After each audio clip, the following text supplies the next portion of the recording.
To Iran, where protesters for human rights may have their first major concession from the government.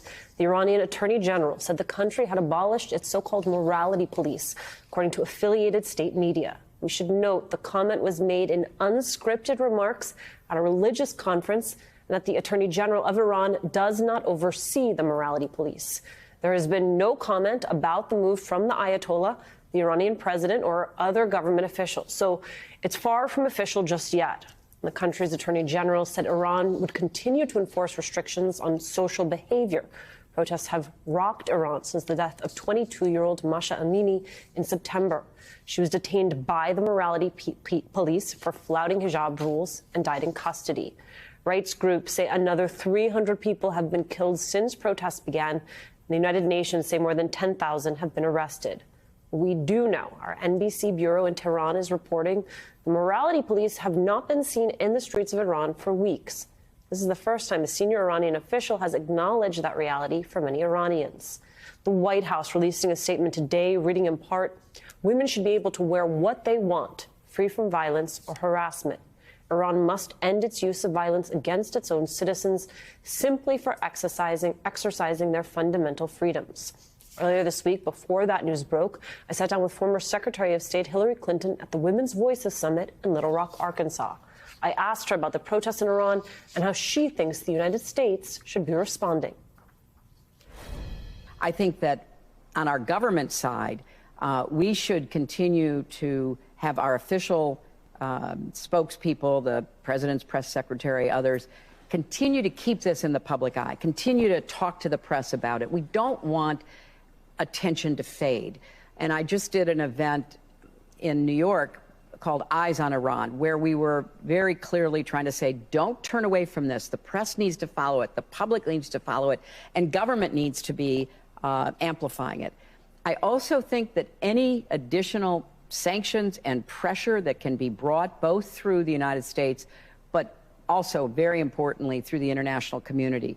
And let's not forget that while Iran is jailing and killing their own citizens, primarily young people, especially young women, they are also in bed with the Russians oppressing and bombing the Ukrainian people through their cooperation on drone technology. Anything we can do to disrupt that, we should be doing. So I certainly do not think we should be proceeding with any kind of international agreement with Iran on anything at this point. We should not legitimize them. We should not be negotiating with them.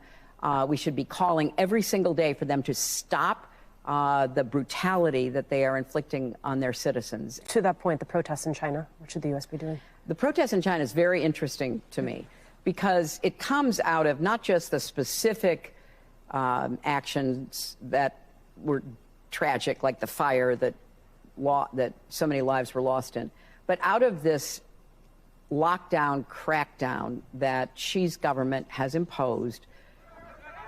And maybe originally the idea of zero COVID made some kind of healthcare sense, but that's long past. And what they're doing now is using the excuse of the lockdown to exert even greater control over the Chinese people.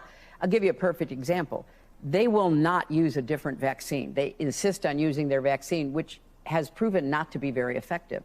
If the Chinese government were really interested in ending the threat of COVID, they would be ordering en masse or making some kind of legal arrangements with companies, like Pfizer or Moderna, to have vaccines that worked, and then they would have mass vaccination. They may be less interested in trying to prevent COVID than trying to prevent dissent and trying to impose authoritarian control.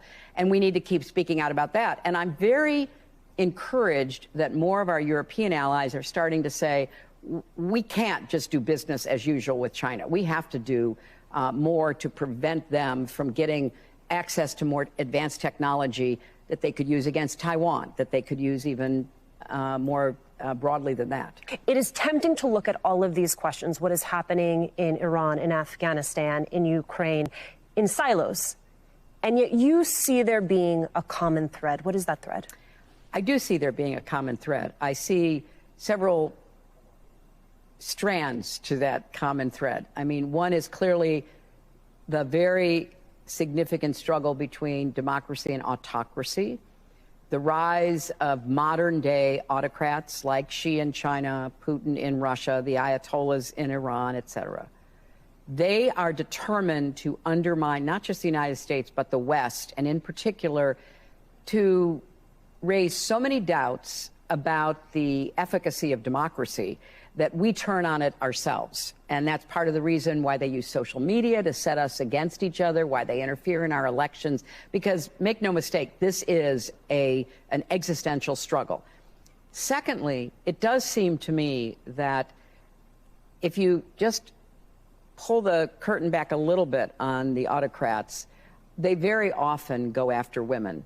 Women are the targets of oppression, whether it's compulsory hijab in Iran or using rape as a tactic of war in Ukraine or trying to deprive American women of our bodily autonomy.